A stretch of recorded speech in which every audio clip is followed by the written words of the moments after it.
I'm David Seibotham. This is Stupid Things People Do and What We Can Learn From Them, and this is a new studio. Jumping into it, an employee of the California Department of Transportation, who we will call Bert for the sake of his privacy, sued his employer after enduring workplace allergies. Suing because he had allergies? What a wimp!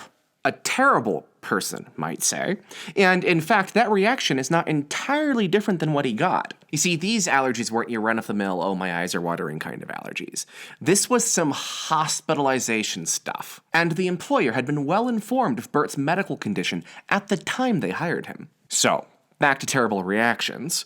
Bert's new supervisor truly did not think that "I'm incredibly allergic to synthetic chemicals" constituted a legitimate medical condition. As a consequence, Bert's supervisor forced him to endure repeated exposures, which resulted in at least one visit to the emergency room. Eventually, Bert's repeated petitions were met with a 3-hour, verbal, screaming tirade, after which Bert was stripped of many of his job's duties and incomes. So, after being screamed at for 3 hours, Bert did what many of us would do in that same situation. He left for the remainder of the day, and he immediately took a work hiatus for a 15-day stress relief leave. When Bert returned, things looked pretty different for him.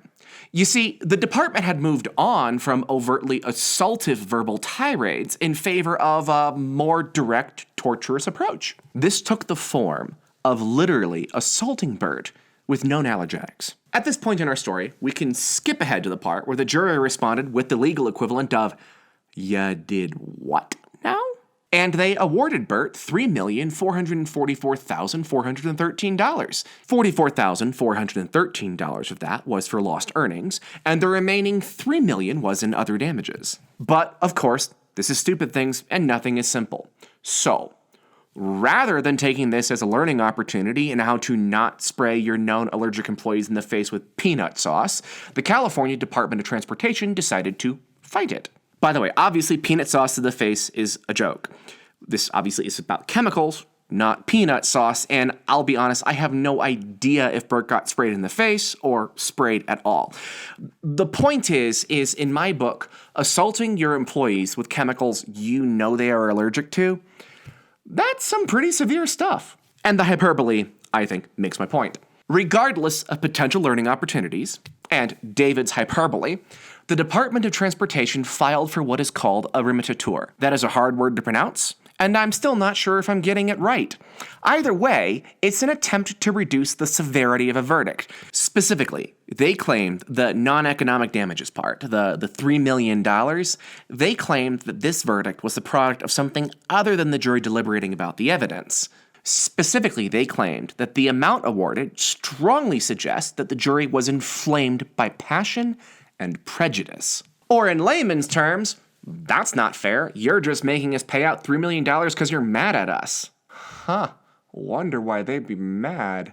Oh, and to do my due diligence, the department also claimed that the special damages for economic losses, the $44,413 part, they claimed that that was for work not performed by Bert, nor authorized to be performed by Bert. So there's a bit more to it than just, "Ya mad at us, bro?" But let's be real. The bulk of the $3,444,413, I love saying that, it's the $3 million part. And the remittiture worked. The court found that the $3,444,413, yes, I will say it every time, was excessive. And they reduced Bert's damages and compensation to the point where he would only receive $350,000 as a fair and reasonable compensation. Now, I'll be honest, I have no idea what is fair and reasonable. But Bert had a sense of it. And in July of 2017, 4 days before the deadline to appeal, he challenged the remittiture trial court decision. Specifically, Bert claimed that the court failed to state sufficient reasons for their decision in order for that decision to be in compliance with Section 657. And that's the part of the law which was being invoked here in the remittiture. So, the question is, were sufficient reasons stated to comply with Section 657? Section 657 specifies grounds under which a remittiture can occur, and those include excessive or inadequate damages. So that should ring a bell, since that is the specific grounds under which the California Department of Transportation is moving forward here. So that should do it, right? Done deal. Case closed. Oh no. No, not at all. You see, in California law, regarding Section 657, there is a difference between reasons and grounds. Now, before you go, of course there is, lawyers, am I right? First of all, that was my exact reaction when I heard about this the first time too. But when you look at it, there actually is a really good reason the law is set up this way. You see, grounds are circumstances under which a remittitor can move forward, and they're specified in Section 657. But just because a remittitor moves forward doesn't mean it's going to move forward in favor of the person filing it. And why is that? The answer is reasons. Literally reasons. You need to have a statement of reason, and that needs to be specific enough for an appellate court to review, and it needs to be specific enough to remove any need for inference on the part of said appellate court. So, to simplify that into lay terms, you might have grounds for a retrial, but you still have to explain your reasoning at that trial. This is what Bert was claiming the California Department of Transportation failed to do. And that's where the Department of Transportation ran into problems. You see, excessive isn't a reason, it's a conclusion. You can jump to conclusions. The remittitor trial order did not, in the appellate court's assessment, indicate how evidence dictated a smaller verdict. They failed to hint at any portion of the record which would support their ruling, and they failed to address the diagnosis of Bert's therapist. They even failed to explain why the jury should have reached a different conclusion than they did. By the appellate court's estimation, the remittitor trial order failed across multiple fronts to demonstrate what their reasoning was, regardless of what the original grounds were. So, the appellate court reversed the decision. And that left the California Department of Transportation with the bill of $3,444,413. Oh, and also, they had to cover Bert's appeal costs. So, what can we learn?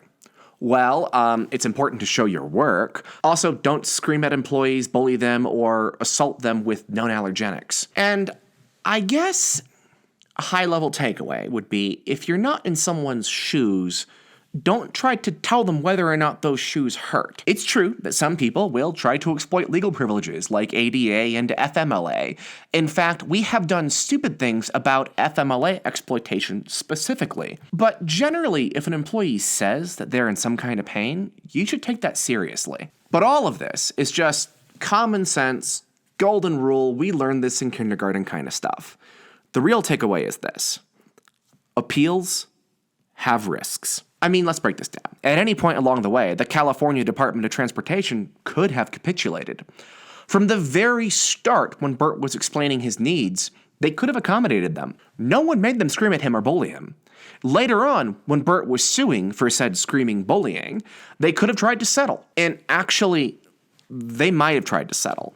I'm not privy to what took place behind the closed doors of client confidentiality, but the kicker is this. During litigation, after they lost, nobody made them go after an appeal. Going after a remittitor cost them legal fees. It cost them time. And they still lost. And they had to pay the same damages as before, as well as their attorney fees, as well as the cost of Bert's appeal, which they invoked. Now, Bert took a risk too. A $350,000 risk. And I get the sense that the Department of Transportation was kind of hoping he'd back down in the face of those odds. But you know, sometimes standing your ground is the right thing to do. Sometimes backing down is the right thing to do. And I can't tell you or Bert or anyone what's right in their specific situation. But that brings us to this high-level point. Litigation can be complicated. It can be unpredictable, and it can be counterintuitive. I've been trying to highlight for the past weeks how laws can interact or be defined in some really counterintuitive ways that laypeople like you and me, we're not just going to be able to pick up a book and understand. People like you and me, unless you're literally a lawyer watching this, at which point, cool. But for the rest of you, people like you and me, we need to be very careful about what we assume about the law, and we need to rely on legal counsel if we're going to be making life-altering legal decisions, like Bert did when he fought that lawsuit. Once again, this has been Stupid Things People Do and What We Can Learn from Them. Thank you for tuning in, and I'll see you next month.